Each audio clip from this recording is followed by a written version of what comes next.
are the Alan Presents. I am Leanne, and this is Alan. Hi.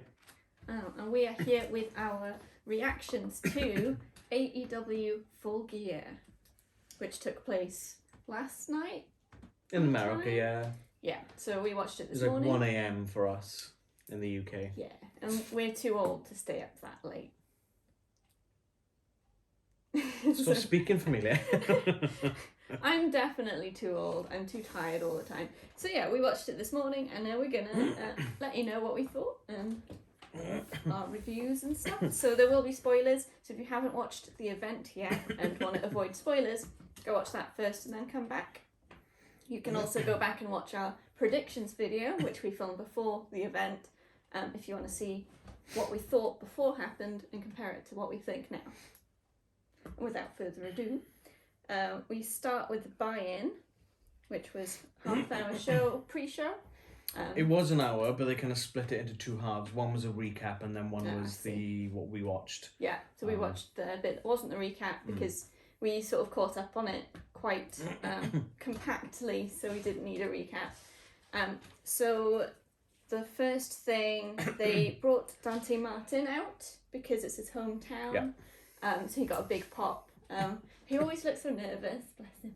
He's so young. I think, he's like 20, I think. But 21. He's a really good wrestler, but I don't know if it's sort of just resting nervous face or if he is genuinely nervous. Resting nervous face. But he should have so much confidence. But at the same time, it works for the story he's in at the moment. I think for this particularly, because it's his home crowd and he doesn't maybe know how they're going to take him. Yeah, I guess, or but react, possibly. They loved him. So we've had this whole thing where Team Taz are trying to recruit him. So we've had then The Acclaimed came out and did one of their best sort of raps. They're always a bit hit and miss, The Acclaimed, doing their raps as they come down to the ring. But this one was very well thought out and funny, so that was good.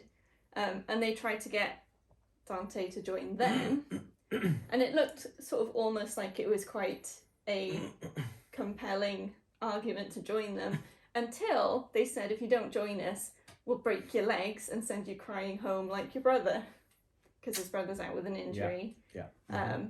So that sort of told us, yeah, Dante's never gonna go with them. Kind of lit a fire under his ass a little bit. Yeah. And what we were saying when that was happening was Dante doesn't need those guys. He just needs to have his brother back and be top flight again. So I'm really glad that they've kept the top flight thing going. They haven't just let it fizzle. Just made him a singles wrestler. But at the same time, they haven't put him on the shelf until his brother's back, which I think happens to quite a few tag teams when one member's out with an injury long term, the other person doesn't get any TV time at all. I think the way they've handled this is really good, and it could be building up to his brother coming back, hopefully. Then they can take on some of these teams, show them that they don't need him. Because he was with Leo Rush. He still is.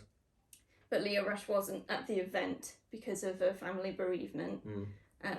So it sort of added to the Acclaimed coming out as being a bit of a backstabbing move, because they're there when the Advocate isn't even around to defend there's the same their with Taz, position. Taz when he came out. Yeah, so yeah, it was a nice spot, and it got Dante Martin the attention and the chance to show off his skills, even though he didn't have a match in the event. So I thought that was quite a nice way to do it for his hometown crowd. Yeah, so that was good. Then we had our first match, which was Nyla, Rose and Jamie Hayter versus Hikaru, Shida and Thunder Rosa. It was a good match. Yeah, again, like I said, with the predictions, they tend to have good buy-in matches, warm-up matches. Because you want to get the crowd going and interested. If you have a flat match before the event, the crowd's going to start the event with no energy. So you really need that build-up. And I think this match was good for that. Both sides had great teamwork, but in different ways. So Nyla Rose and Jamie Hayter were more, their teamwork I felt was more, one distracts the ref while the other one gets some low blows in, and vice versa. It wasn't so much like team up moves and that kind of thing, but Nyla Rose and Hikaru Shida. Thunder Rosa. It's starting again. It's fine. We'll be better. Thunder I Rosa just and want to point Hikaru out Shida. that before we started recording this, Leanne's comments were, "What event was this? Full Gear, right? Was it Full Gear?" I don't want to really embarrass myself. We've just starting watched off- 4.5 hours of Full I Gear know. all over the I place. had it written down, but I wanted to just double check because I know what my brain's like. But yes, Hikaru Shida and Thunder Rosa had more tandem and some simultaneous moves. They were like jumping off the top at the same time and that kind of thing, which was it's a different kind of teamwork, but both sides work, which was good. What did I have? I put through the whole match we had the full force of Vicky Guerrero's voice. Yeah.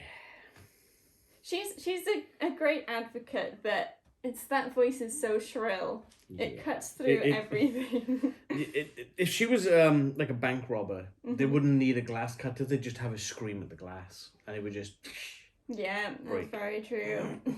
you know. Yeah, Vicky did get involved. Yeah, it's hitting always. Shida with a kind of stick to the back of the knees. While who distracted? I think both the other guys. I think Nyla and Jamie both distracted the ref for that to happen. But in the end, Shida does pin Nyla with a jackknife. I think they called it. Yeah. Jackknife pin. So just basically folded her up completely. That's kind of interesting because the next TBS tournament match is Nyla Rose versus Hikaru Shida. Yeah. And I think that's either on Dynamite. No, it was on Dynamite, I think. Mm-hmm. So that's going to get into Nyla's head. Yeah. It's like, oh, well, I just got beat by my opponent. Yeah, so she's going to go in there So. with extra anger. And there's probably going to be shenanigans there as well. Yeah, no doubt. No doubt. So yeah, anything else you've got on that match? No, just that Thunder Rosa and Shida did a great teamwork. They worked really well, and Vicky's still mine. Yeah. All true, no lies here. So we went to the back where Orange Cassidy was there with Best Friends. Yeah. And they were announcing a match, which will be on Wednesday. Yeah. They sort of started announcing it in the pre-show, and then we're going to say more in the main show. So we heard in the pre-show that it was Butcher and Blade versus Orange Cassidy and a partner of his choice. And Orange Cassidy basically said that he's not going to use the Best Friends. He's going to bring in, was it one of my dogs, I think is the phrase he used. Orange Cassidy seems to have been made an honorary member of Chaos in New Japan Pro Wrestling. Chaos is one of the factions in New Japan. There's a lot of factions in New Japan. And there's been speculation of this already anyway before Full Gear Ed, that they're going to bring in someone from Chaos. And the rumours before the show, and I'm not going to confirm whether or not they're true at this point, was that it was going to be Okada, the Rainmaker, was going to team up with Orange Cassidy. Yeah. I know New Japan did have an event last night. I haven't seen anything about that yet because obviously we're focusing on AEW. But that was what the rumour was. Now, whether or not that is going to be the case, we'll have to wait till later on when we get to when they announce it, basically. Yeah. But yeah, so Chaos is a faction in New Japan Pro Wrestling. There seems to be a deal of sorts, or like some sort of collaboration between New Japan and AEW and Impact and Ring of Honor. And so again, we've gone through that forbidden door, and some New Japan guys are coming over into it, like Rocky Romero did on Dynamite last week. Rocky Romero's from New Japan. But yeah, so that's all I will say about that at the moment. Cool. That was it for the pre-show. We head up to the main event. Well, not main event, main show. The main show. Because main event is the match. Brain. So it sort of went straight into it. There's no fluff pieces at the start. Yeah, and the match they started off with, they did not expect that to be the first match either. It started with MJF versus Darby Allin. Yes. So a big one to start with, but a good one. This match was awesome. You had Darby Allin's entrance. They played a video where he was in an old car that had like writing all over it and stuff. Yeah. And he pulls over and lets a guy in who's got a MJF mask on. Yeah. And then he basically just wrecks the car with the two of them inside, crawls out the window, out of the door after they've flipped the whole car over, and chucks a Molotov cocktail at it and burns it with the guy with MJF's mask inside. Just weird. It's interesting. I'm surprised that Darby wants to go back to that place where it's obviously been documented that he was in a car accident with his uncle, and his uncle perished in that accident. Yeah, fair play. It was... Right, I think that because MJF has been trying to break him mentally, he's sort of combating it with, I'm in control of the dark side of my brain. Only I can break myself. Yeah. So I think that's sort of turning it back into his favour, I suppose. Yeah. So yeah, that was good. People were chanting for MJF. That was weird.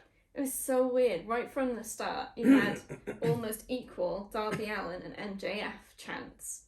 And I know that one of the things that I like about AEW at the moment is that you get really even fan splits. There isn't like everyone's cheering for the face. It is quite even on a lot of the matchups for this event and in general. But I can't in my head think why people want MJF to win, if that makes sense. Of all these matchups, some of them it's like, yeah, either side would be great. I can see why you've got fans of both. But MJF is such a big... dick. Yeah, he's a big... He's a dick. 100%. Even his parents don't like him. Facts from social media. So why are people chanting for him? But, I don't know. Maybe they're all dicks too. Maybe. There was some great spots in this match. It was amazing to see the two of them working together. They had the chemistry was incredible. And I wouldn't have really, I know they've fought before, but I wouldn't have imagined them working that much in sync with each other, I suppose. Yeah, it was move for move. They were matching each other really well. And playing off each other, and it was just, it was almost beautiful to watch, really. It was great. And a lot of, doing things at the same time and matching like for like you said, is amazing. And including, where you get into a situation where the wrestlers are rolling each other up back and forth. Oh, and then all of a sudden, they were just rolling around in circles. That was fun. I think the ref was just like... It just kept on going. No one was getting a pin because it just kept on moving. It was insane. But there was 2 or 3 full around the ring. Yeah. Easily. It's crazy. It's bonkers. Never seen that before. No. But it was good. The ref after this match must have been like, oh, I need a break. I know. So many counts. Oh. The one thing that looked the most painful for me was that powerbomb that MJF did into his knee. Yeah. That just looked brutal. That was pretty bad. Another one was Darby did a coffin drop onto the apron. Yeah. That looked really painful. Yeah. There's just a lot of spots that it was just ooh, there's so many sucking through our teeth, that's gotta hurt. Yeah. But I mean, that's what people. And then MJF was he sort of playing up the injured knee, which kind of got injured thing, and I made a comment because he was on the knee on the apron. He was like, I was like, is he trying to do the Peter Griffin thing? Yeah. Pretty much. Oh. And as expected, there was a point where Wardlow and Sean Spears start coming down the ramp to interfere. Sean Spears has a chair. I think they left that a bit late on the cutting because it looked like Wardlow had already copped a bat from Sting at that point. Oh, yeah, maybe. He was quite late. Because when the camera angle flipped after he'd hit Spears, Wardlow was like... Yeah. And it's like, what? Wait, what?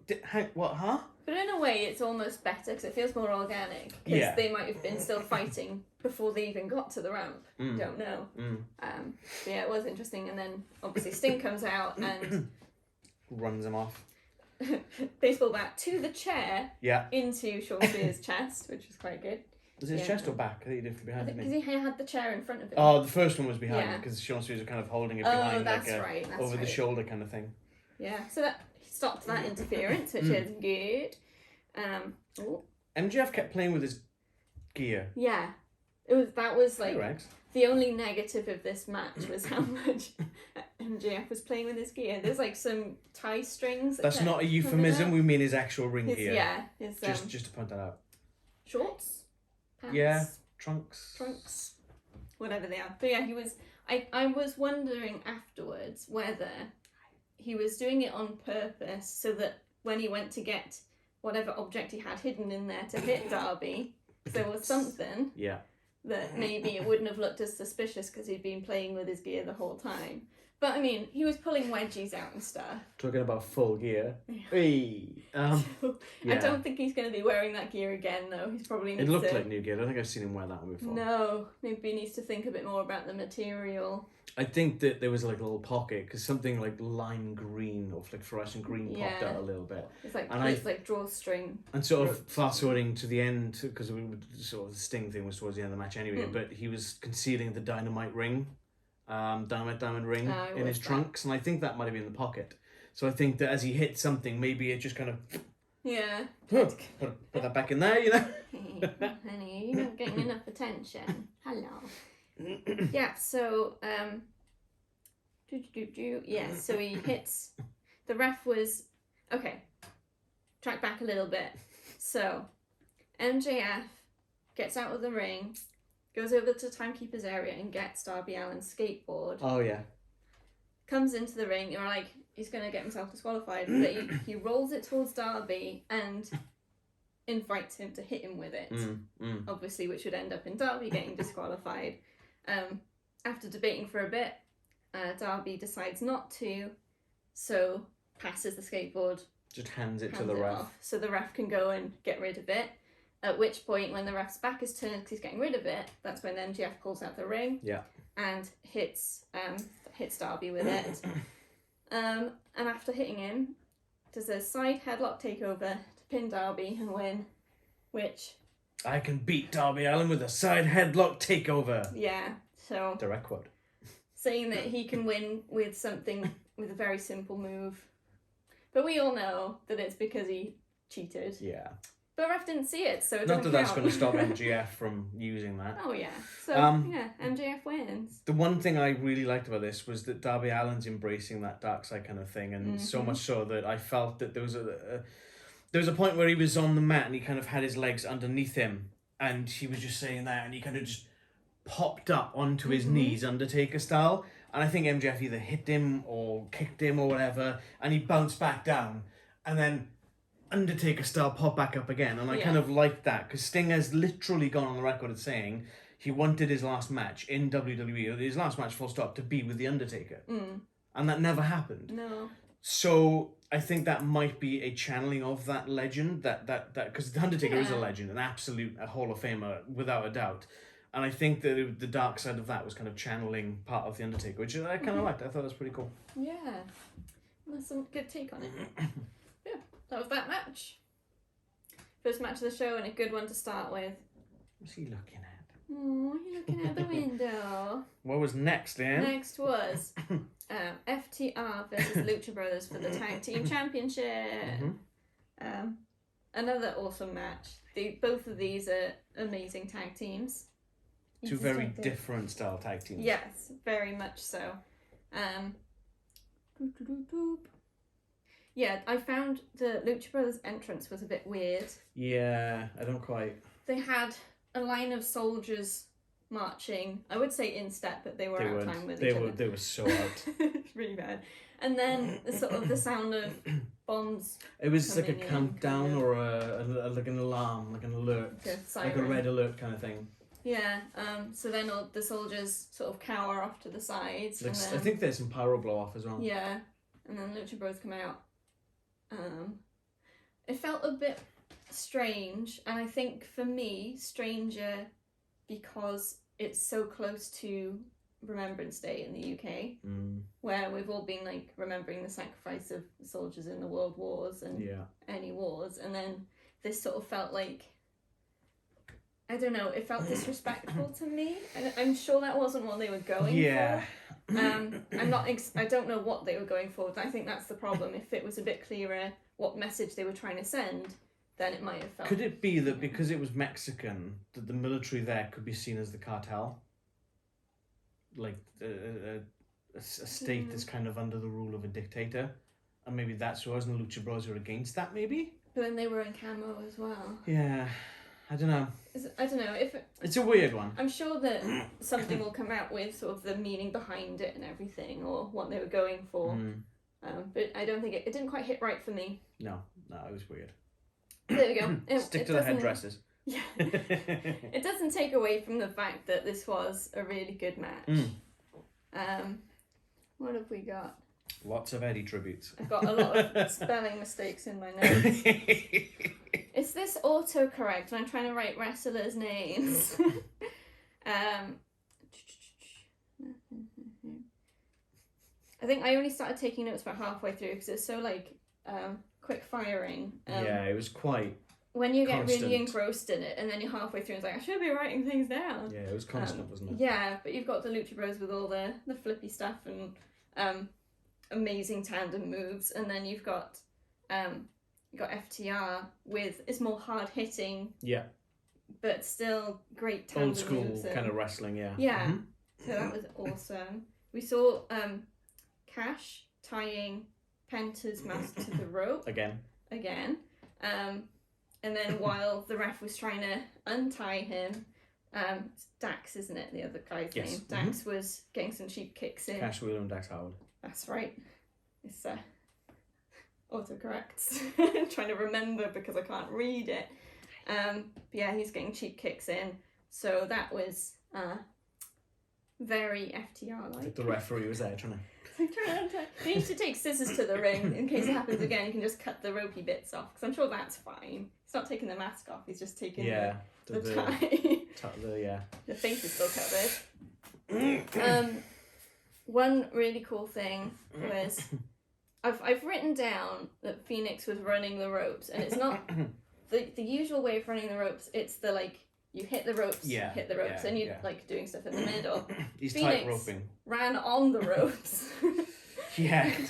You see quite a lot of wrestlers doing you're on the top rope, there's a wrestler, your opponent in the middle, and you sort of holding on to them for support and you walk across. Again, but kind of going back to The Undertaker, the way he would do old school. Yeah. He'd be on the top rope, and for a 7-footer that's impressive, but he'd have that guy stabilising him, holding his arm. But not Phoenix. He just goes on his own. Like he weighs nothing. Yeah. With perfect balance. You'd swear that rope was this wide, the way he just Crazy. It's bonkers. Crazy. Had some shenanigans with the AAA belts. Shenanigans. There's always shenanigans. There's always shenanigans with FTR. So we had a couple of attempts, I think, for people to hit. Yeah. But Phoenix was going for, I think, a spear or something similar, and ended up headbutting right into the bell, which was held up just beyond the ropes. But it didn't result in a pin, even though there was a roll-up. Didn't get him. Nope. Good stuff. Tully interfered, obviously. As usual. But that didn't lead to a pin either. We had a lot of very close calls in this one. There was. And then Wheeler came out with the mask on from when they did the match for the AAA Lucha, yeah, titles. the Lucha mask. The Lucha mask. The green ones. So Wheeler came out, even though he wasn't a legal man because he had the mask on, the ref couldn't tell, even though you could. Yeah. Mm-hmm. And probably a lot of people could, but, it's different when you're in the ring. If you're going to pull something like that off, you need to make sure you know what you're doing. Yeah, exactly. So he gets pinned. I know it's I all can't remember who but pinned him. Was it Penta? I don't recall. I think Penta. I think it was Penta. Pinned him. It was the guy with the mask. Very clever. Covering all the bases. The guy with the mask pinned the guy with the mask. And yeah, the ref counted, and it was a win for the Lucha Bros. Yeah. And you've got the other member of FTR and Tully on the outside, just he wasn't the legal man. The ref's that's on you. It's what the ref sees. I legit thought that they were going to restart that match. And at that point, I was like, FTR are winning this. I know. Because he could have done, but I think from the ref's point of view, he knew that it would have been done deliberately to make that happen. I think he was getting fed up with FTR shenanigans. You could tell he was getting a bit... Yeah. I mean, it's definitely going to play into the story going forwards. Yeah. FTR are going to play into, you didn't actually beat us, it wasn't a right decision. What I'd like to see is some sort of maybe tornado tag match at that point, where all 4 men are legal at all times. Yeah, that would be really cool. Because that way there's no query of who the legal man is. Yeah. And I haven't seen a tornado tag match in I don't know how long. Yeah, that could be and good. I quite like them because they can tend to get a bit chaotic. Yes, we like chaos. One thing about this match is there was a lot of Eddie Guerrero tributes. Yes. With the shimmying and the Three Amigos, which is the triple suplex in a row without letting go. Yeah. I had to look at it because I wasn't sure the date, but the date that this event was held on, 13th of November, is actually the anniversary of Eddie Guerrero's passing from 2005. So it's 16 years since he's no longer been with us, unfortunately. And it was nice that, like, because I think in the buy-in match there was a couple of references to it as well. I think I'm pretty sure Nyla gave a nod to Eddie, because a lot of the guys and gals in this particular time frame would have grown up watching Eddie Guerrero. Yeah. Sasha Banks, not to go WWE, but Sasha Banks is heralded as Eddie Guerrero as one of her idols growing up, and that's what made her get into wrestling. Yeah. And I can imagine a lot of the other talents in any company are the same. And obviously Eddie Guerrero's death was quite a shocking and hard-hitting one. He'd turned himself around, he'd gotten clean, but by that point his body had already taken the damage, and yeah, he passed on. But it's nice to see that they were, because there wasn't just this match, it wasn't just there was a lot of references. There was a lot of references from Jericho. There was, I think, CM Punk made some references, Eddie Kingston, I think made some. So there's a lot of love for Eddie Guerrero still, and I think that was really nice. It's quite nice to see sort of the difference and the crowd knowing the difference between the type of tribute, because who was it? One of the guys from FTR, can't remember which one. He did the shimmy first. Yeah. And the crowd booed because they knew that he was mocking. Yeah. He wasn't paying tribute, he was mocking. But then Penta did it in retaliation, did the shimmy and went for the Three Amigos. Yeah. And he got big cheers because you can tell just by the look on someone's face when they're doing something like that, if they're taking a nick or if they're... That's what it was in the buy-in match. I think it was Nyla was doing something and an Eddie chant broke out. And I think it was something to do with what she had done, and that's where it started. I was thinking, hang on a minute, why are they chanting Eddie? And then I twigged on, so... Yeah, that was really nice. But yeah. Great match. Yep. Lots of good stuff. Lucha's retained. Whee! I can't remember what our predictions were. Are you keeping Lucha's retained. Nice. That's what we estimated. What did we say for... Hang on. Did we? Hang on, what is it? No, you said FTR was going to win. Oh, okay. And I said Lucha was going to retain. And for the MJF versus Darby Allin? We both had that one wrong. But then I shouldn't have listened to you. I think I kind of let myself get persuaded a little bit. Turning into me? Because I was going to go for MJF originally, but I was like, nah, they've got to let Darby Allin run this wave that he's on. And he did, so. And the other one we haven't checked is our prediction for the pre-show match. We were both correct on that one. Yay, good. Okay, next. Miro versus Bryan Danielson. Yep. This was a slower pace match, which I think we needed after two very fast matches.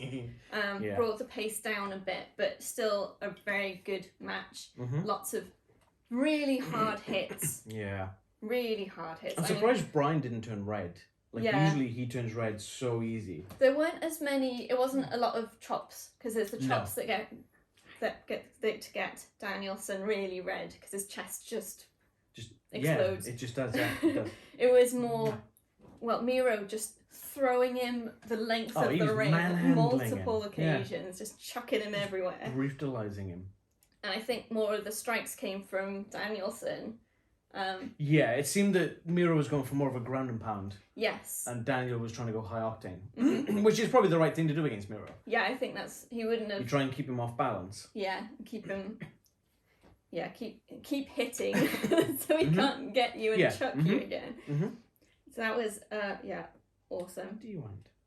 And Danielson can hit hard. Oh, God, yeah. Especially with those kicks. He's got strong legs, apparently. Yeah. Again, like I was saying with the prediction video, it kind of leads a lot into this match. When he came back from his retirement, he was being held down. He wasn't able to do a lot of the stuff he wanted to do because he was being coddled too much. Yeah. This match shows he can still go, still put on an amazing effort, and not get injured. Yeah, definitely. You know? Again, the crowd was really evenly split on this one. Yeah, that was surprising. Yeah, I think slightly less surprising than the MJF one, but still... Yes, yeah. Because I figured Bryan would be the favourite for us. But there was so many Miro chants, Loads of people wanted Miro to win. But again, it's that difference. You don't necessarily have... It's not black and white heels and faces in AEW. Yeah. Which I think one of its strengths is they're not built to be a heel or a face. They're built to be a character and a person, and people have complex motivations that could switch at any time.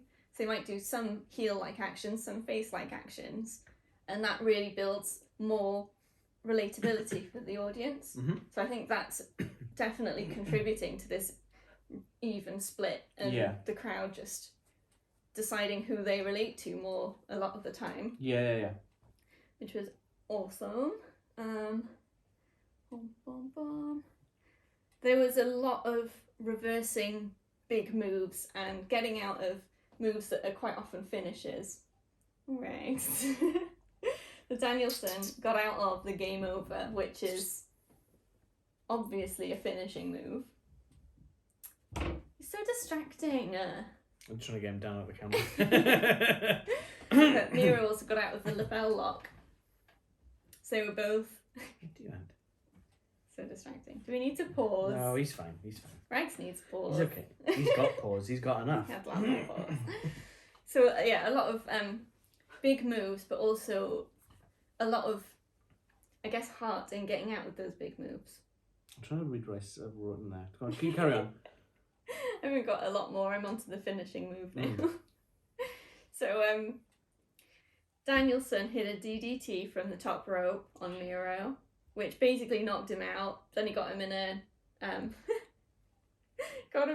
in a sleeper hold, I think it was, and he was out. Miro it was out. Like a triangle sleeper. Yeah, triangle choke. Ref stoppage. So Miro didn't tap, but he was out. It felt odd because it was like, oh, he's in the choke. Oh, he's out. And it was like, hang on, he's only been in it for a few seconds. I think they were going for the DDT, knocked him out, and then the hold just... Yeah, it just felt odd though. It felt odd. That's what it says. Knocked out. Okay, thank you. My writing is awful. Yeah, it just felt a bit odd. I can see that. It was, I mean, considering how hard hitting the match was, the finish did seem to come quite quickly. But then they did sort of harp on a few times that Miro's weakness is his neck. He's had an injured neck and he's obviously been repaired or whatnot. So I can see why they did it, but I feel that they could have prolonged the ending a little bit. Yeah. But then on the back of that, I do feel this match went a bit too long. Yeah. Because there was too many false finishes for my liking. There were quite a lot, and the kicking out of finishes and just escaping from finishes. I feel that they probably could have trimmed 3 to 5 minutes off this match and it would have felt a lot smoother. Yeah, and that's not a lot to cut. And then they could have added a couple of seconds on the ending to sort of symbolise, oh, well, Miro's, he's knocked out but he's still trying to fight it. Oh, no, he's out, ring the bell. Yeah. You know, because I'm not sure how strong Miro looks anymore because of that. He takes one sort of massive spike on his head, gets chapped in a sleeper and boom, ref's calling for it. Yeah, it'll be interesting to see what he does with his part of the story now. Considering the whole thing was he wanted to redeem himself in the eyes of God, and whether it's going to sort of flip into whether he's going to change the God's favourite angle. Maybe he's going to run with the Forsaken bit and sort of make something of that. Maybe be darker. Maybe. And he was dark when he was God's favourite. Maybe he'll join the House of Black. Yeah, if God's forsaken him, who will accept? House of Black always wins, after all. Dark one himself. Cool. So that was that one. Just on the back of that one, you stated that Miro was going to win. I stated that Bryan Danielson was going to win. One for you. Yep, it is indeed. Rex said that everyone was going to win. Okay, what we got next? The Super Click versus what I've termed as Christian Express. Christian Express. That sounds like weird, like a Bible camp. Yeah, so it's the Jungle Express minus... Try again? Jungle Express? Express. No. Jurassic Express. Okay, because it's Jungle Boy. Again, and going back to what I was saying during it, is that they need to stop using Jungle Boy's music for when Luchasaurus is there. They need to use the Jurassic Express music. Yeah. Like, I get that they've paid for the rights to use this song by whoever the band or the artist is, whatever it is, but seriously, it's Jungle Boy's music. The crowd going.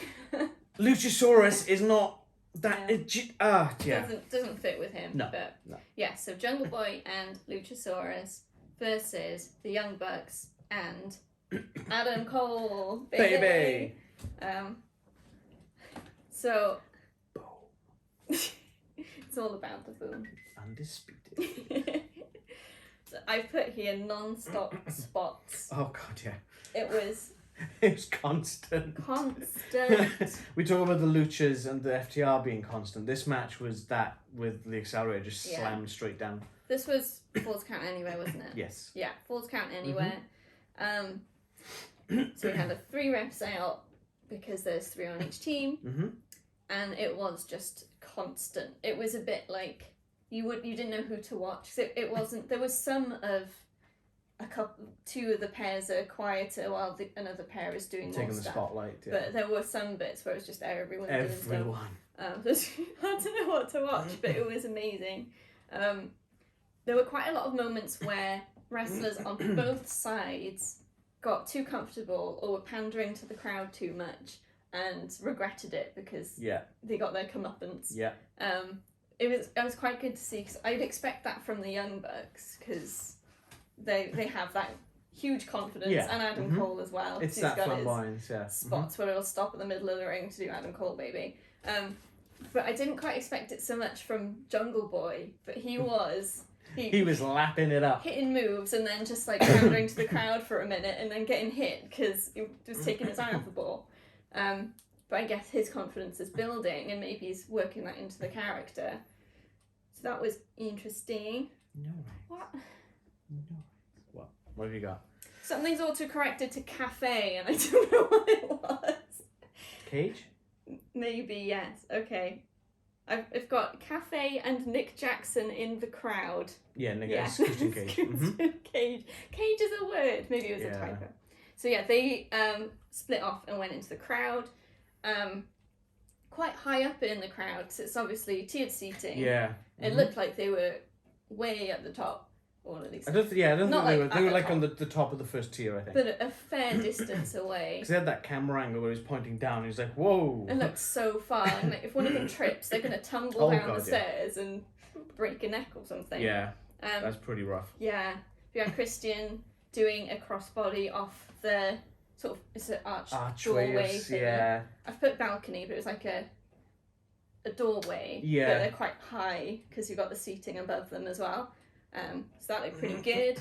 And then they basically had Nick Jackson cowering his way back down to the ring while chased by Christian.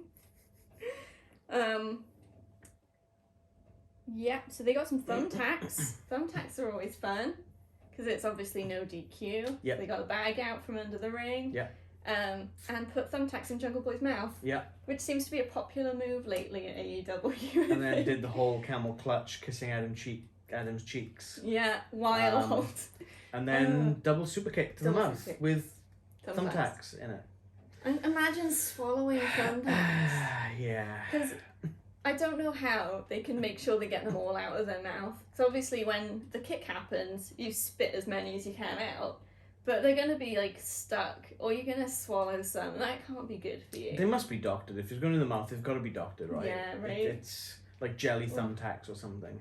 Yeah, or they've like got some coating over the spike. Because they're definitely spikes, because they get stuck in shoes and stuff. But even so, if you swallow that... It's not going to be good.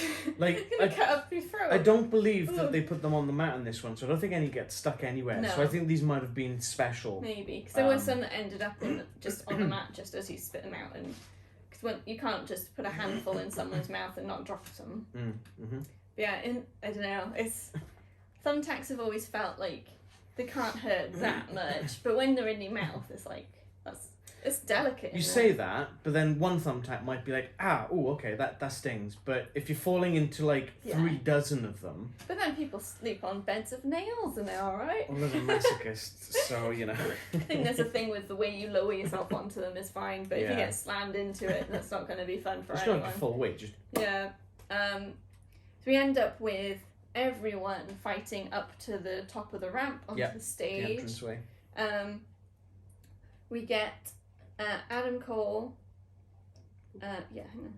Just making sure I haven't missed anything. That was a claw Adam Cole climbs one of the scaffolds, which is like holding up the screens and stuff. Oh, yeah. And hits a Panama Sunrise. Yeah, he doesn't go that far. He was maybe 4 or 5 foot off the ground. I think if he went any higher, it would have been Was bad. it Jungle Boy? I think it was Jungle Boy hit on, wasn't it? Yes. Or Christian.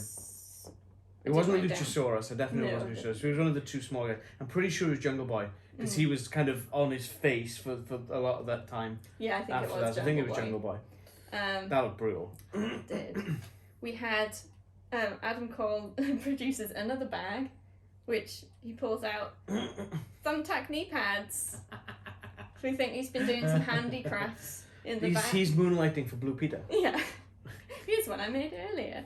So we've got 3 of them, one for each of them, and they use them for the BTE trigger on, it was Jungle Boy again, wasn't it? Luchasaurus. Because he had the mask, I think that would have protected it. Yeah.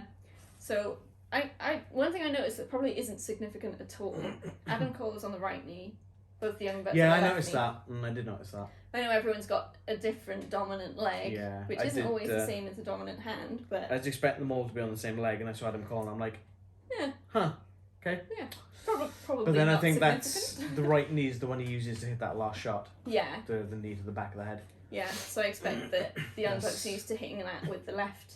Yeah. But yeah, that was, looked painful. And then... some other spots happen. We get a couple of jumps off the stage into the little, I guess, the pit. Yeah. The bit that doesn't have any audience into it. Yeah. Into it. WWE's camel storage space. Yeah. That's where they keep the camels. So yeah, I think Luchasaurus did a good old jump off that into some people. Mm-hmm. That was fun. And then we've got Matt on the floor. Christian comes out with 2 chairs. I'm like, oh, I know what's happening. Puts one chair under Matt's head. He's about ready to do the concerto. Then Jungle Boy says, let me do it. Takes the chair. And he looked so conflicted. But he hit that concerto. Yeah. And pins him for the win. Yeah. Pins Matt for the win. Yeah. I don't know how that's going to affect his character. Because it's a good move to use in a no DQ situation, but it's got that level of brutality that's like, you don't hit someone's head with a chair.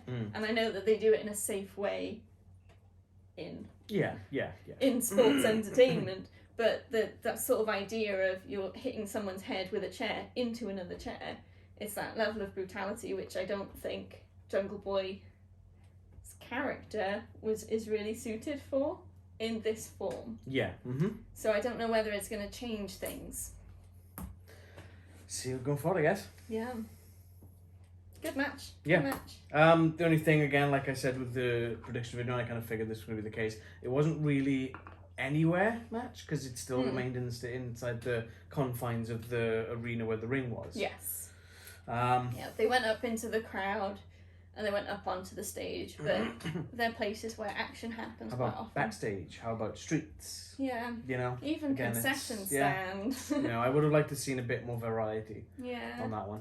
But there we are. No one ever goes to the announce table anymore in AEW. CM Punk got slammed on it with Hobbs about a month or so ago. It's a whole month ago. I guess you don't want to do it too often or you'll turn into WWE. But yeah. And they haven't got, the announce table isn't built for it either, so you don't want to do it too often. But yeah, so you've got the Christian Express wins. Yeah, you had that one right. Wait, I gotta get something right. And then we move on to Pac and Cody Rhodes versus Malakai Black and Andrade El Idolo. I think this one sort of, for the most part, went how we expected. With neither team absolute gelled dysfunction. well. Yeah, just total dysfunction. I've never seen so many blind tags in my life. I know. In one match, like what the hell? Pac was starting for their team, but then you had so Andrade basically goaded Cody. Oh yeah. Sorry. Goaded Cody. Yeah. So Cody tags himself in, and Pac isn't very happy. So then Cody's ready to start, and then Pac tags himself back in. Like, oh. And Cody's just like. I mean, fair enough. He was going to start the match, so let him start the match. Yeah. the same things were happening with Malakai and Andrade. They seemed to gel a bit better. Yes. Not much. No. There was, I think I maybe counted 3 or 4 actual tags in the course of this match. I think like so. actual tags. I think there was a bit of a difference in how they reacted to these blind tags. Yeah. Cody and Pac were just getting more and more angry at each other. Like Pac would be like, tap, and Cody would just turn to him and be like... Yeah. But when Malakai and Andrade, they still had that annoyance. It was just like, whatever. They still did a tandem move on the crossover kind of thing. Mm-hmm. So they were making sure they were still being a team, even though it was annoying what they were doing. Mm-hmm. Yeah, Andrade. What was the thing that happened on the ropes? He tried to force himself over. Yeah, he tried to sort of. You had the ropes, and he kind of wanted to hit the ropes. Like with a handspring and just bounce over and land on his feet. Yeah. But he kind of got stuck on the top and teetered before he was able to. I wrote Andrade has rope trubs. He played it off quite well though. He was just was trying not to laugh. I think it was Cody he was doing it with, and Cody was just like, and Andrade was like. It was a bit I meant to do that. Yeah. Just totally played it off. That was quite fun. Arn Anderson and. Whoever. What's his name? Block. What's the other guy's name? So I put question mark. He's the guy that goes around with Andrade. It'll come to make you come. Some guy. Yeah. They had an altercation on the outside. Yeah, Arn got his Glock out. So that was fun. I can't remember how that ended, but I don't really I think he care. just sort of chased him off. Yeah. Oh yeah, Arn chased him up the ramp, didn't he? Because you can't step to Arn. He might be old now, but he can still go. Oh, I can't remember his name. He clearly doesn't make that much of an impact, does he? No. I'm going to say Carl. Carl? Let's call him Carl. Okay, we'll call him Carl. I don't think his name's Carl, but let's call him Carl. Arn chased Carl away. Carl! Where's my sheriff's hat? Carl! Walking Dead. In the end, Pac wins by pinning Andrade. Yeah. Well, I say Pac wins. Pac and Cody win. Yeah, well, yeah. But at the same time, I think that Cody won't feel like he's won that match. Because he took a lot of damage in that match, and he was absent for a lot of it. Yeah. But he was sort of recovering for so long, it felt like he was just leaving Pac to it. Pac was the answer. You could tell he was leaning over. Where are you? Get up here and tag me. Yeah, and Cody's like, yeah, I'm not ready. But when he came back, he was so fresh that you could sort of tell that he milked it. He was just staying out for a bit because he wanted a bit of a rest, leaving Pac to get beat up. Dick. Ooh. So yeah, we both had that one wrong. Yeah, gutted over that. Absolutely gutted over that. After the match, FTR come out and attack Pac and Cody. Yeah. Still under the employ of Andrade after buying the services from MJF. Yeah. And the Pinnacle. But yeah, so it was a good match. I think that it wasn't necessarily technically brilliant. There were some good spots, but it wasn't meant to be technically brilliant because it was that story of the teams not gelling well kind of thing. One thing we didn't touch on was the entrance. You were so amused by Andrade's tearaway suit. Oh, yeah. And Malakai Black's new mask with those massive horns. That looks so good. Yeah. Tearaway suits should be used more in wrestling. He looked so smart. He just it's all one. He just kind of shrugged and he just kind of went. And he. The best thing is you expect it to be a shirt and a jacket, but it's all just one piece. It's one piece. Mm-hmm. He's just got cuffs sewn into the ends of his jacket or something. But it looked so smart when it was on, and with the black mask as well. I wish he'd wrestle in the mask because I like that mask. Yeah. I think that looks really cool. It is really cool, but he likes his face because he's all about. Apparently Charlotte does too. Yeah. Anyway. Cool. So now we go on to our women's championship match, which is Britt Baker versus Ty Conti. Yeah. I keep wanting to say Tay Conti. Yeah. Ty Conti. This is the way it's spelled. Britt gets played into the ring by a guitarist from Fozzy, which is Jericho's band. Yeah. I didn't catch what his name was. Phil Moore, I believe it is. But he was well into it. Yeah. He was loving it. He was absolutely loving it. He's good. Good. We're going to see him in December. Yeah, we got tickets to see Fozzy next month. Whee! So this was, I think, similar to what we would expect as well from Britt Baker versus Ty Conti. Lots of great moves and interference. I liked the touch that some of the times when Ty Conti was like running next to the ropes to hit a move on Britt, and Rebel was there sort of going to sweep her legs, but not always hitting it. So it felt a lot more organic than some of the interference is just, if they start interfering, it's gonna work. I feel that they still should have brought down Anna Jay when the shenanigans were going on to help Ty Conti. And then you could potentially bring out Penelope Ford and the Bunny to try and get some exposure as well with the feud that they still got going on. Yeah, I think so. Yeah, there was a lot of back and forth and reversals and stuff that was really cool. Yeah, and Ty really held her own when it was like basically 3-on-1. They did play a lot into Ty's inexperience. Yeah. Which I kind of, like, a few times, fair enough, but they seemed to lean quite hard into it, which I wasn't that much of a fan of. Yeah. It's like, oh, I've hit her with a move, I'm going to pin her, 1, 2, kick out, and she's like... Yeah, she was... A lot of wrestlers do that, where they play into the shock of... Not after every friggin' move. It was after every, like, pin attempt. Why didn't that work? When it should be, like you were saying, just get back on her, otherwise she's going to recover too much. I was going to say something, but I forgot what it was. Ty was doing a very good job of not getting into the mandible claw. What did she call it? Lockjaw. Lockjaw. She managed to reverse it a few times, which is pretty cool. Because that's such a powerful move when it gets locked in. But she escaped from that quite a bit. Because obviously she knows her opponent. 2, maybe 3 times, I think. Yeah, so that's good. She sort of rolled into it and tried to pinning. And obviously Britt has to be like, oh, I'm getting pinned, I better let go. Yep. That was really good to show that. Even though she is a bit more inexperienced, she's done her homework. She knows that move would be the end if she got locked into it.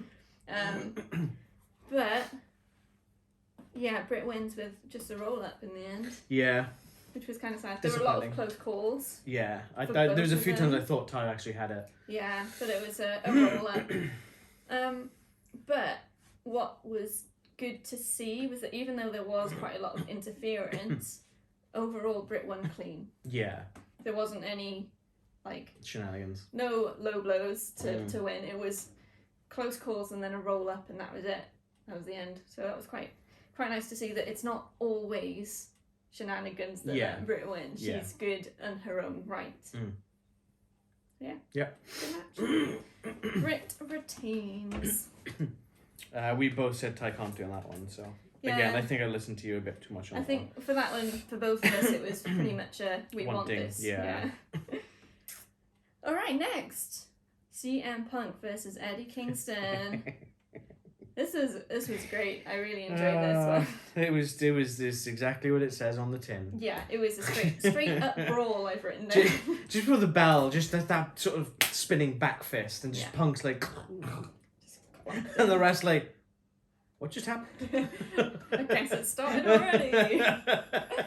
Again, we had a really evenly split crowd. Oh god, yeah. I expected it more for this one. There was a point where the entire crowd started booing CM Punk. Yeah, they did, and it was quite close to the end, I think, but he reacted to it because he was throwing punches and then like looking around the crowd. It's like, what is going on? These guys are supposed to love me, and then throwing the next punch, and it really showed in his performance that he was thrown off by that, by the booing. Yeah. So I'd like to see like how, if they use that going forwards and how it plays into the story. I don't think it's going to play in very much, thinking about it, by how the match ended. I can't. Yeah, we'll do that in a sec. But yeah, they were really evenly split from the start until they started booing. But it was quite brutal. A lot of Punk heavy hits. Busted open quite badly. Punk got busted open. Was it? How did it happen? I think it was the ring post. Yeah. I think it was into the corner. It's either the ring post or steps. I'm pretty sure it was the ring post though.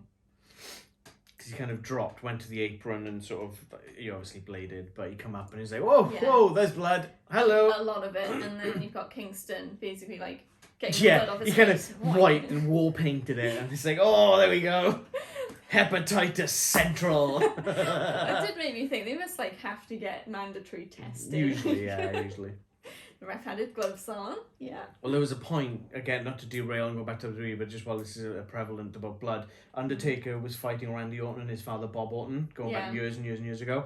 Bob Orton got colour or blood during the match, and then it came out that he had hepatitis. Mm-hmm. Undertaker went absolutely nuclear backstage, and they fired Bob Orton. Yeah, I mean, if you've got something that can be transmitted by blood and you're in a business where there's going to be blood, you need to disclose that. Yeah, but he got fired after that. And then they were a lot more careful going forwards, I suppose. Making sure everyone was truthful about their diseases. But great. I really enjoyed this. It's one that I didn't get many notes on because I was so engaged. Yeah, it was kind of non-stop for most of it. It was like, whoa, oh god, okay. It's a real pain because it's not the matches I want to talk about most, but because I'm just glued to the screen, I haven't written things down, and because my memory's awful, I'm like... I haven't seen this many middle fingers since Stone Cold Steve Austin was champion. They were proper dropping F-bombs at each other. Oh god, yeah, absolutely, yeah. But you can get away with that on pay-per-view, so... Yeah, you can. Yeah. Oh, but real good. Didn't Kingston try and hit a go to sleep? He kind of mocked it. He kind of was walking around the ring. CM Punk down. He went mocking CM Punk, and as he turned around, Punk grabbed him, lifted him up, boom, go to sleep. Yeah. So I guess Kingston I think that one he sort of rolled onto the ropes, and Punk fell back, and they were just like, I'm spent. I can't do anything. Because he hit 2 GTSs on Kingston. It was a long match, the one that was so at high least, energy. I think it was about 20 minutes, if not 25. Punk wins after a go to sleep. Second GTS. Yeah. Rolls him up for the pin. Yeah. Yeah, it was a great match, and Kingston sort of, I guess, proved himself, which is what he was trying to do. And I love the way that they kind of show that at the end as well, with CM Punk sort of walking over as the rest checking Kingston. He sort of holds out his hand as if to say, not so much an apology, but you've earned my respect kind of thing, like I talked about in the predictions. I did find it a bit it's like one of those things that it doesn't really mean anything, but it was in my head with Kingston was on the ground out of it, and then CM Punk standing behind him with his hand out when Kingston's looking the other way. He can't see you, Punk, wait until he gets up. But I guess if you turn around and you've got someone just stand there, you're like, I'm gonna swing out. But if you've got someone with a hand out, it's kind of like a... He was there for a while before Kingston saw him. But after Kingston sees the hand extended, just kind of rolls out of the ring. Yeah, he's like, nah, mate. I guess he can see that he's earned the respect, but he didn't need it. Yeah, he didn't need that validation from Punk. That wasn't what he was there for. He wanted to prove, I guess, to the world that he's a hard worker. And so where does Kingston go from here is the question, I guess. Yeah. Yeah, it'll be interesting to see where they go, for sure. It's like what we're saying after every match. It's interesting to see how they use this going forward. Well, that brings me to... Really? Yeah. Okay. Leanne signs at the pay-per-view. Leanne signs at the pay-per-view. You will notice a bit of blood and the plasters thanks to Rags. Yeah, we're looking at you. From our last reactions video, Rags did make some holes in it, as you can see. So, yeah, I think the signs were pretty weighted towards the start in this pay-per-view. There were some other ones later on, but I didn't really get the references, so I haven't added them to the list because it's my section. If I don't get it, it doesn't count. There are a lot of self-promo signs as well, like people pimping out their Twitch channels and stuff, so that was interesting. You're always going to get that. Yeah. So, 2 of my top 3 signs were MJF related. Okay. In 3rd place, MJF has a stupid face. It's just saying what we're all thinking. Don't you just love a factual sign? I know. It's just right to the point. Number 2. Just like MJF's nose. In 2nd place, MJF just needs a hug. Who's going to hug him? His parents hate him. Yeah, his parents hate him. According to their sign that they... Who's going to hug that little... It might help him. Poor soul. And number 1, I'm flying through him this time. This is a No one already mentions this one? No. Okay. There was one that was Holy Shida, but that's a chant. Yeah, that's a chant. That's lazy sign making. Get better. There's always lazy ones, just ones that have the name of a wrestler on them. Have you got any video game related ones? I have to ask. There was one that was Final Fantasy 7R better than Final Fantasy 7, which is you, a sir, thing. are wrong. Yeah, I mean, by definition, the original should be more than because the other one's based on it. But people will say, well, it looks better and it plays better. Well, yes and no. Remake is also only maybe 5 to 10% maximum of the original game. Mm-hmm. So how can a game that's only a fraction be better than the original? You're wrong. Yeah, a remake should never be... It might be better in some ways than the original, but since it's based on the original, you can't really say it surpasses it, because it wouldn't exist if it wasn't for the original. Yeah. Okay. First place, it's a twofer. Yeah. There were two signs right next to each other. Okay. One sign, so on this side, mm-hmm. my wife is my soulmate. Right. Next sign on this side. I can see this one. Eddie Kingston is my soulmate. Obviously a husband and wife at this show. I really like this sign. Do you know what would make that sign so much better? Uh-huh. If the guy holding the Eddie Kingston sign is John Moxley. Pretty sure the wife was holding actually, it. yeah. So actually, no. John Moxley will be holding the wife one, and Renee will be holding the Eddie Kingston one. That would be really funny. So I would love to have been a fly on the wall in the household where those signs were made. Whether did the wife come up with the idea to do the Eddie Kingston sign first and the husband did it in retaliation, or was it a joint effort and they came up with it all together? Mm. Yeah. Thank you for watching Signs of the Pay-Per-View. Until next time, make signs. And now back to the main episode. Make better signs. That was paltry considering. Yeah, there were a lot of signs, but I mean, not a lot that I understood, I suppose. At least we had more signs this time around than we had at Cronjio. Yeah, that was paltry, for sure. Anyway. So now we move on to Yep. Inner Circle versus Scorpio Sky, Ethan Page, and American Top Team. Yep. This is Men of the Year and American Top Team, but they bill it as Scorpio Sky and Ethan Page. Yeah. So. It was a fun match. This is the street fight. It started off funnily. It was weird because the street fight type match is basically no DQ. Is it fourth count anywhere as well? No. No, it's just no DQ. Anything goes. And they usually have a load of props as extra stuff. Which we didn't really notice were on the outside until maybe a third of the way through the match. I saw a bin that had some hockey sticks in it. I completely missed that. I literally didn't see that until everything broke down and we actually went to the outside. So I was like, oh, they do have stuff. weapons. Okay, cool. So when you've got no DQ and you're in teams, why... This match started with one man from each team in the ring and they were tagging in and out. Yeah.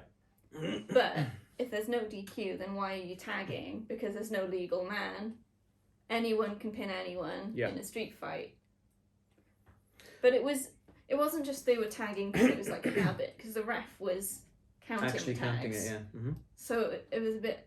And then it breaks down into the street fight. But it's like, it should have been street fight from the start. It should have been straight from the start, because I think that having this as a traditional wrestling match at the beginning really showed how inexperienced American Top Team are in the ring. Like, Junior Dos Santos is a wrestler, but he's not a professional wrestler. No. And Arlovsky hasn't done wrestling as far as I'm aware, and he just looked so sloppy. Yeah, like it's so different awful. From actual Olympic MMA style, fighting. Yeah, and Olympic style wrestling as well, because that's what the MMA tend to get trained in. Is that because it is the difference. Pro wrestling being sports entertainment, which is I think it might be a bit controversial, but there is that entertainment side.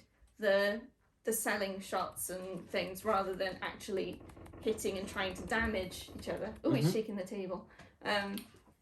So when you bring in MMA guys and from other from Olympic wrestling kind of things, unless they've got that understanding of the difference between that each type, it's gonna like fall Kurt apart. Angle. Kurt Angle studied it. He looked at it. He researched it properly until he got into before he got into it, and he knew what he was getting into, and that's why he became one of the greatest wrestlers in the world. And not just Olympics. He won the gold medal, but in professional wrestling as well. Yeah. And Brock Lesnar's the same. He's a champion in sort of standard wrestling, as is Jake Hager. Yeah. You know, and they know they were trained in it fully, whereas. Like another MMO guy was the one who came up with Rey Mysterio. I can't remember his name off the top of my head now, but he fought Brock, and that was just a train wreck because he didn't know what he was doing. And then you've got Junior Dos Santos and Andrei Arlovsky, and they just looked sloppy as hell. Yeah. Like Junior Dos Santos did better, but he was still sloppy. Arlovsky just didn't look like he knew what the hell he was doing. It's like maybe they'd had a couple of training sessions with the AEW guys, and they're like, well, we know what we're doing because we're wrestlers. Because he did that, like the big splash, like the Stinger style splash in the corner. Yeah. He bounced off and sort of looked to the hard cam, and he's like, oh my god, I just did a wrestling move. Oh, this is great. That was almost like the look that was on his face. And it's like, well, no, you're in there with 5 opponents. Why are you doing that? That's not quite... Just, really, no, so, no. It did show a bit. It was like so obvious that the Inner Circle knew more what they were doing. Absolutely, they carried top team in that. Yeah. The men of the year obviously held their own because they are trained professional wrestlers. Yeah, but the top team guys, they fell Dan a bit Lambert flat. kind of just avoided everything. Yeah, but that was fine because he's not a with fighter. His velvet tracksuit. Bright blue velvet tracksuit.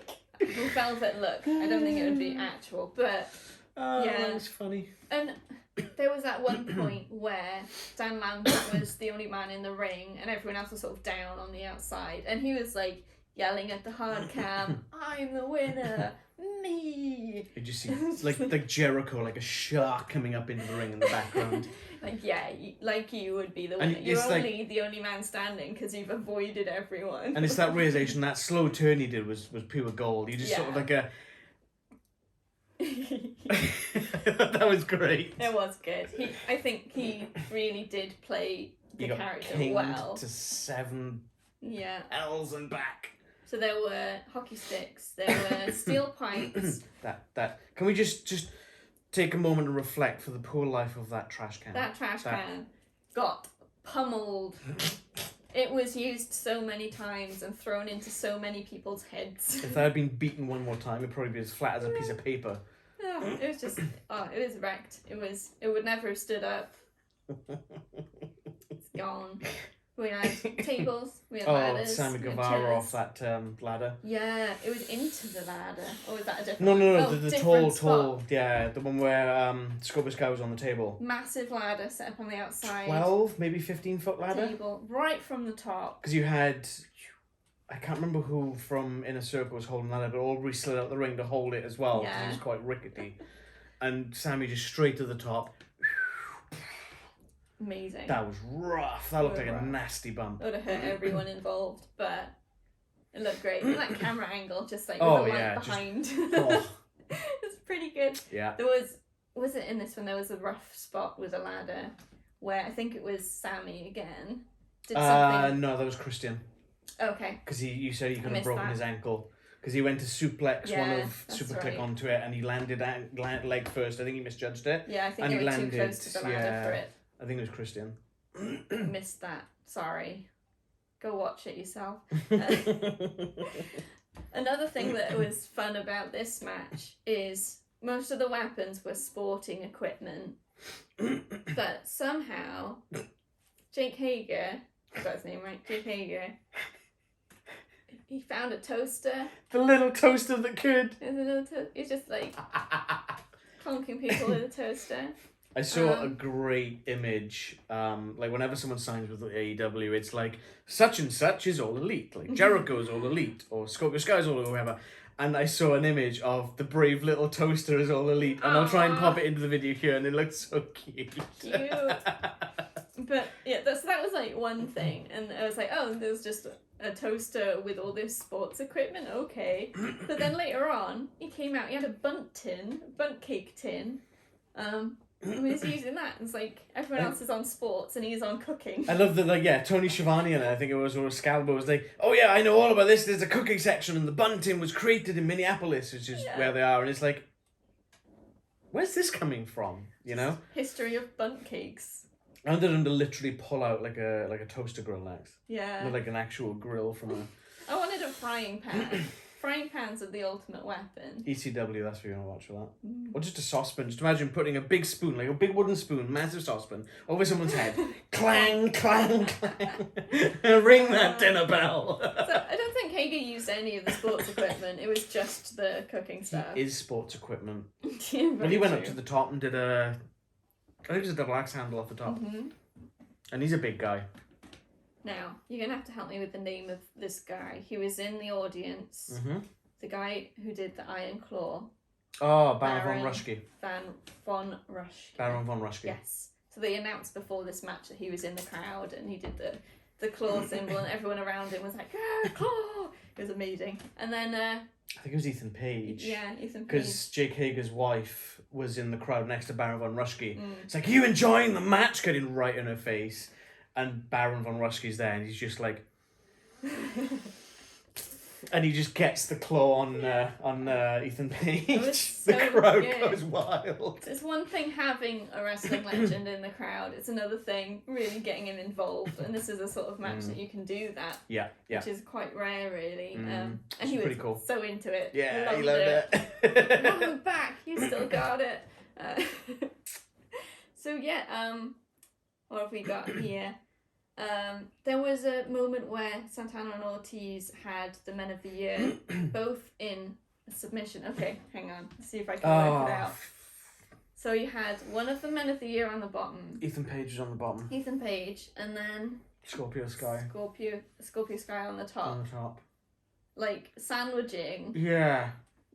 Sandwiching Santana Ortiz, who both had holds on them. I think one was... I think Ethan Page had a camel clutch put on him.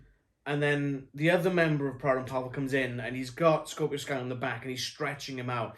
And he reaches down for Page's legs and I think he sticks on like a Boston crab. Mm-hmm. And then the other member of Proud and Powerful grabs Scorpio's legs and he's doing something to his legs. And he was just like, what the hell is this? Yeah, and the announcers were like, what is that? And they just said, it's a stereo submission. It's like, you gotta call it something. Then Sammy Guevara comes up with an American football and just launches straight into Scorpio Sky. No way to defend himself. No, just like, those things are hard. Those things hurt. Yeah, that's gonna hurt. So yeah, that was fun. So you've got then, I think after that point, everyone ends up outside. And this is where we go back to Dan Lambert. Can I am the winner? Yeah. Jericho, as he was saying, comes up from behind, beats him up, basically. And then points to the sky for his tribute to Eddie Guerrero and does a on-point frog splash. Yeah, fair play to him. Yeah. That looked beautiful. And pins Dan Lambert for the win. Yeah. Well, Jericho had a soft landing. Yeah, very true. Very soft. There was someone in the crowd with a sign that just said, he's fat. That had to be in reference to Dan Lambert. I mean, it had to. The problem with a sign like that, which is why it wouldn't have made my segment, is that with pronouns, just he's fat, who are you talking about? Because if he's holding it up and someone's talking about Sammy Guevara, it looks like he's saying Sammy Guevara's fat, and that is entirely incorrect. I've seen more fat on a chip. So yeah, it was a very entertaining match, even though the street fight thing started off a bit odd. Not street fighty, but it turned into a great brawl. Yeah. Lots of fun spots, and even though American Top Team might not have had that experience, Inner Circle made it look good. Yeah. And as they always will, because they are a great team and should never, ever, ever split up. Please never, thank you. Mm-hmm. Yeah. Just get more people in, that's fine.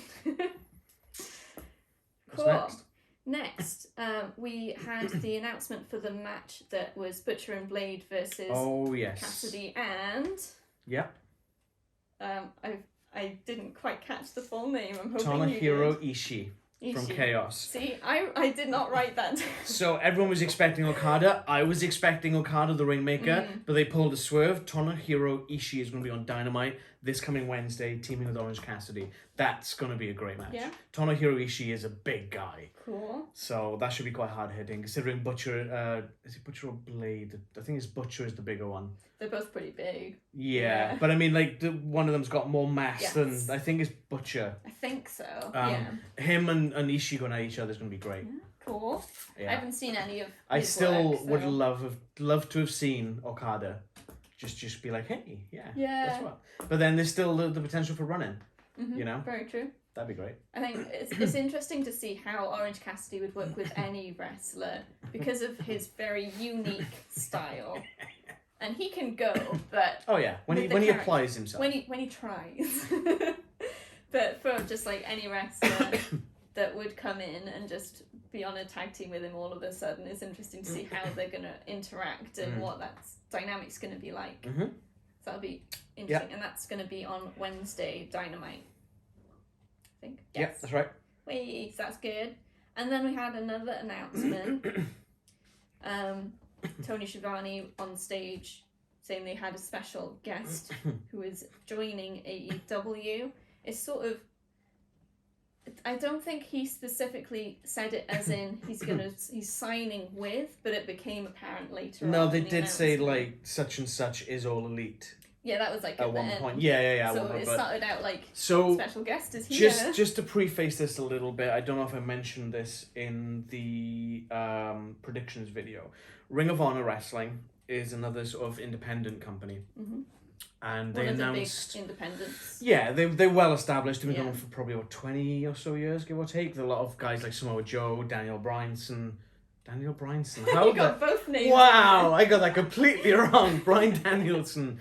Samoa Joe, CM Punk, Eddie Kingston, all these guys have all gone through Ring of Honor. There's so many more that I can't even think of the top of my head right now. Passage almost. Yeah, it's probably one of the biggest indie promotions in the world for wrestling.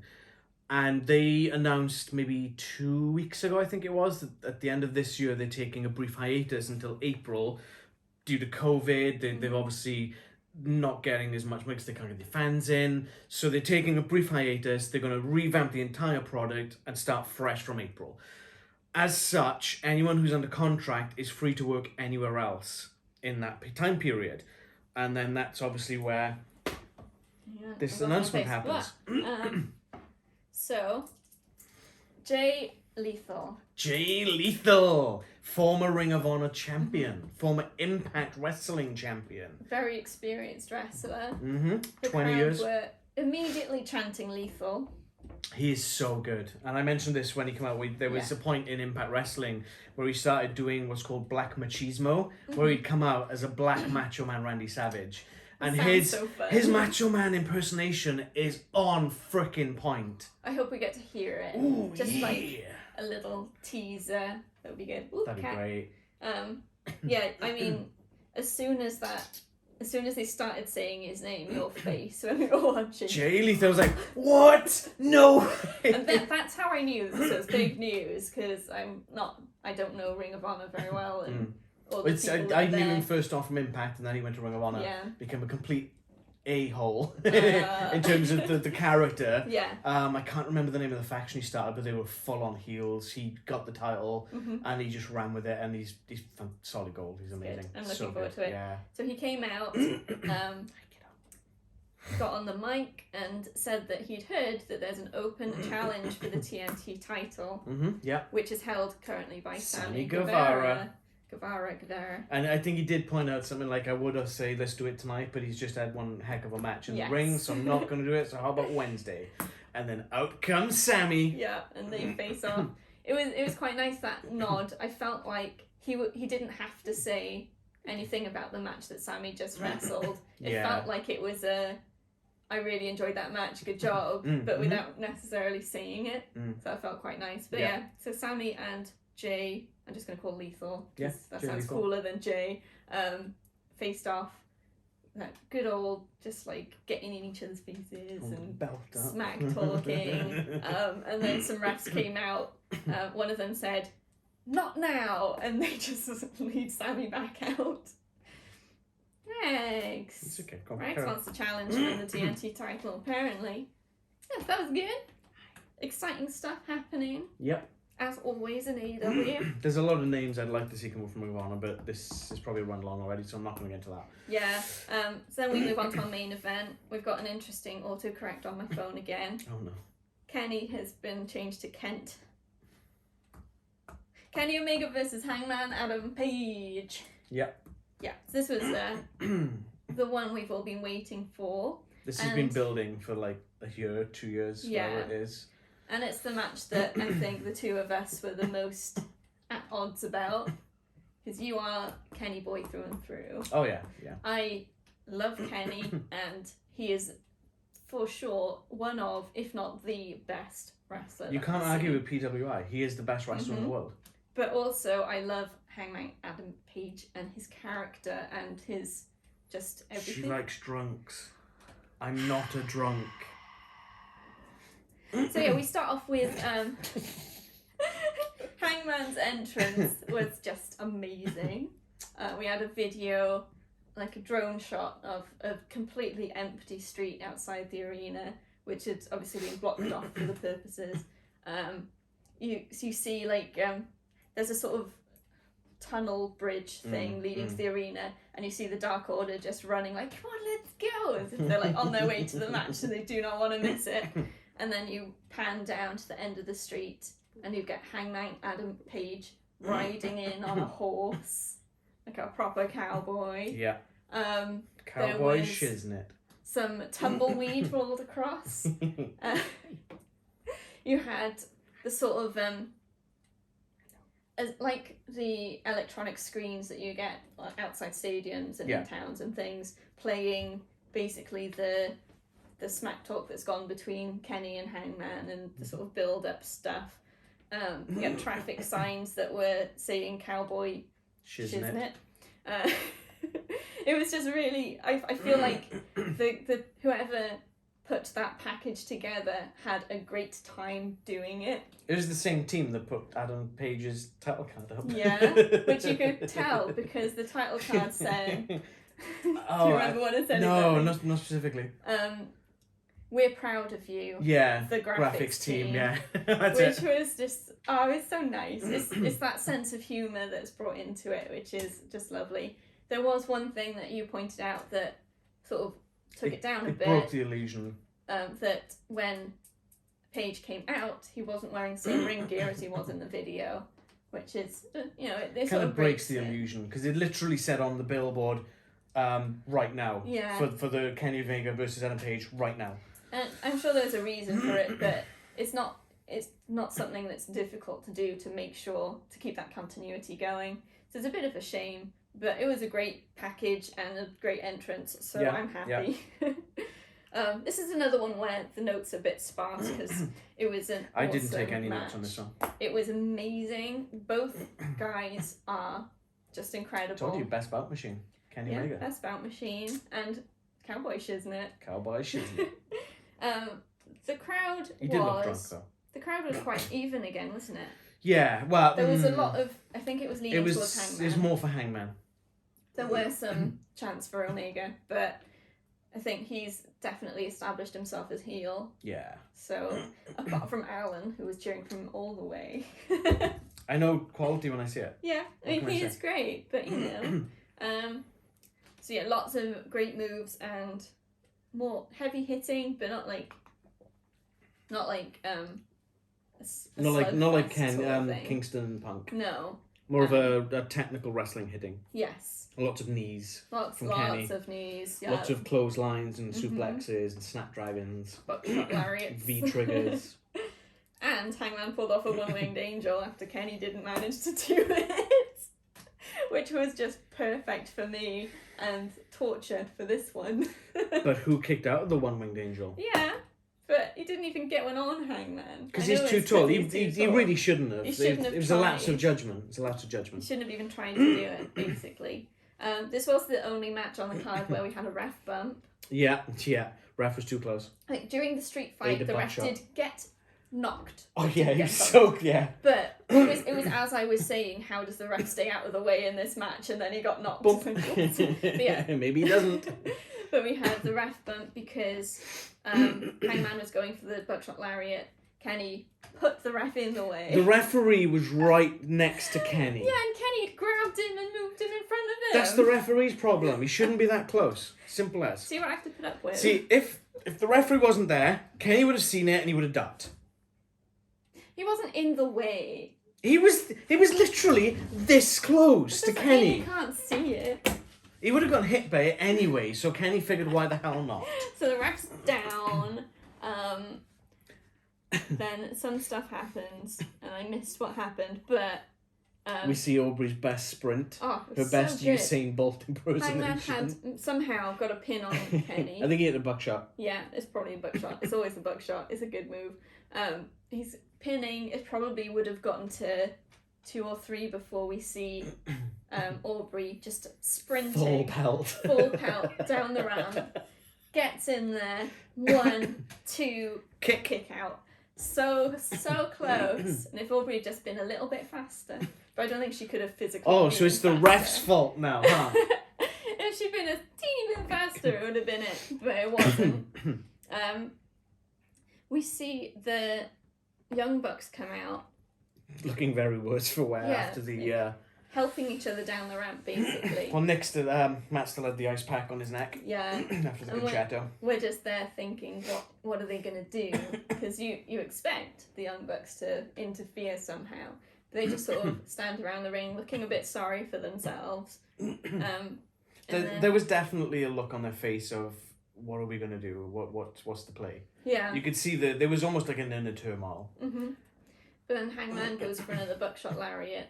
That's where one of the Matt Jackson comes over this side of the ring where Paige is. Yeah. And Nick stays on that side. Yeah, that's really interesting though. So, who was on Paige's side? Matt.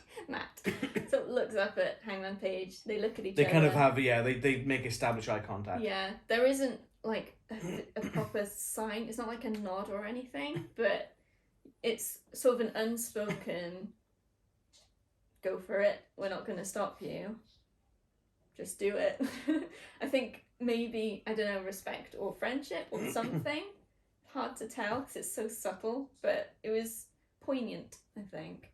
And so then Hangman hits the buckshot and pins for the win. Yeah, exactly. Hangman wins! But really interesting how it happened and the Young Bucks sort of interaction. Is Hangman going to be the destruction of the Elite? I know. Because the fact that the Young Bucks were then on the opposite side of the rings, is that some sort of symbolism? I don't think that. I don't think so. No, because they're still brothers, though, I think. But I don't know that they're going to be the same after it. We'll see. Something's changed. Then Dark Order come down, very happy. You were sort of wondering whether they were going to turn on him. Yeah, it kind of looked like they kind of had a bit of a distance, and then I think it was Reynolds' hands in the can. Yeah. Adam Cole sort of slaps over his hand and goes for a hug, and I'm like, damn it. Because it's been quite a difficult relationship with them, with Dark Order and Hangman Page. He sort of hasn't wanted their friendship, but they've really wanted to be friends. And it was really nice to see them coming together and big group hug. It was lovely. And that was the end of the event. It's good. I really enjoyed. Yeah. I know you were disappointed at the end. Yeah, there was a few matches of the results I was disappointed of. Yeah. Probably 3 of. But it keeps it interesting, doesn't it? See, I was convinced though when Bryan Danielson won that Kenny Omega was going to win it, because now we're going to have Bryan Danielson against Hangman Adam Page. I think that could be a good match. I'm not as invested in it though. No, maybe not. No. I think that they haven't had so much of a dynamic. If they were going down the route of having Page win, I think Miro and Page would have been a better match. Because they're more evenly matched. Yeah. Yeah. I still say Adam Page isn't ready for it, but, you know. We'll see. We'll see what he does with it. It'll be interesting. Probably pawn it off to get alcohol. We'll come to Dynamite with a toy belt, and Tony Khan will be like, well, where's the real one? Oh, I drank that. You're insufferable. All right then. Favourite match of the event. This is tough. I think for the pure storytelling of it, CM Punk and Eddie Kingston. Yeah. For the pure storytelling of everything that was going on and the whole backstory, even though it's been only about 2 weeks build up, that really hooked me straight in. Yeah, I really enjoyed the build up on that. Start to finish. Oh, now I have to pick one. See, then again, seeing that Darby Allin and MJF was fantastic as well. It was. I think that one might be my favourite, actually. Yeah. Is it because your favourite one? Doesn't hurt, does it? She likes trash wrestlers, apparently. MJF, Adam Page. MJF can crawl in a hole and stay there forever and ever. It's alright. He'll get beaten eventually. What, he was mother? Whoa! I think MJF versus Darby Allin is my favourite. So many, just that teamwork. Even though they're opponents, you still work together when you're in a professional wrestling match, and it was art. Okay, then spin that on its head. Then, which match do you like the least? Oh no. Okay. That's also a tough one. Have you got one? Yeah. Okay. For me, I feel that the Cody and Pac against Andrade and Malakai Black. They could have done a lot more with that. I was thinking that as well. I feel it fell short of expectations because you've got 4 fantastic talents. And even though they were telling the story of the unlikely pairings, I feel that kind of overshadowed the actual match. Yeah. I think that for a pay-per-view, maybe don't put unlikely pairings together. Because, as you say, it does tell the story, but it doesn't mean you're going to get a good match. Yeah. If it was just on a normal show, then it would probably work a lot better. It had some great moments. It wasn't an absolutely disaster match. No. But I feel that could have probably been a main event for Dynamite. Yes, yeah. Or spin it out and do it on one of the new specials that they've got coming up. So apparently AEW are doing 4 specials starting next year. So one's going to be in January, and then I don't know what the frequency is going to be, but they're not going to be pay-per-views. Yeah. They're going to be like, if anyone remembers sort of WCW, the Clash of the Champions and things like that, it's going to be that sort of thing. Yeah. So it's a pay-per-view light, I guess, is what you would call it. Okay. You know, that's that sort of thing. Yeah. One thing I would like to see more development in the women's division. I know they've got the new belts they're doing the tournament for, so hopefully that will spur things on so that you'll get more than one women's match in the main card. Because I know they had the one in the pre-show as well, but that sort of doesn't really count. With that now, I'd like to see Conti win that belt. Yeah. Like, I know she's not in the tournament, but I think that they've kind of pushed this inexperience a lot with this match that they had with Britt Baker. Yeah. And I feel that she should have a crack at running with that belt to build up that experience. Like, hey, I've won the mid-card belt. This is me. I'm going to run with it and see where I go. And then build her up from that. Yeah. And then push her to that main event status, to that main event, to main woman in the division status. Because I have no doubt at all that she can do that. But we don't really see so many promos. No. And I know she's got a very thick accent, which some people might struggle with. But I feel that by not giving her many promos and much airtime in that sort of sense, you're kind of holding it down a little bit. Yeah. They need to, maybe it's something that she needs to work on before she can get it, but it would be good to see more of that. And I think more from the women's division altogether. I know they don't have as many women as men, but they still got a lot that I guess once they get more experience and move up in the company, maybe we can get some pay-per-views that have a few more women's matches thrown in. Yeah. Yeah. Okay. There we go. That's it. Thank you so much for watching and sticking with us. I know we always run a bit long on these videos, but it's because we really enjoy we enjoy the events mostly. We have a lot to say, so thank you for sticking with us. Please leave a comment down below if you've got some interesting things that you noticed that maybe we haven't covered, because we can't cover everything because we're too busy watching to write notes. Like this video if you liked it, and please do subscribe to the channel and hit that bell to be notified when we drop new videos. I think the next wrestling pay-per-view is Survivor Series, which is next weekend. So we'll have another wrestling based video very soon. I think that's it. Follow us on socials. Our details are in the video description below. And until next time, watch some wrestling. # Kenny was robbed. # Hashtag cowboy shiznit. No. Kenny got robbed. That's the end of the video. Bye. Bye.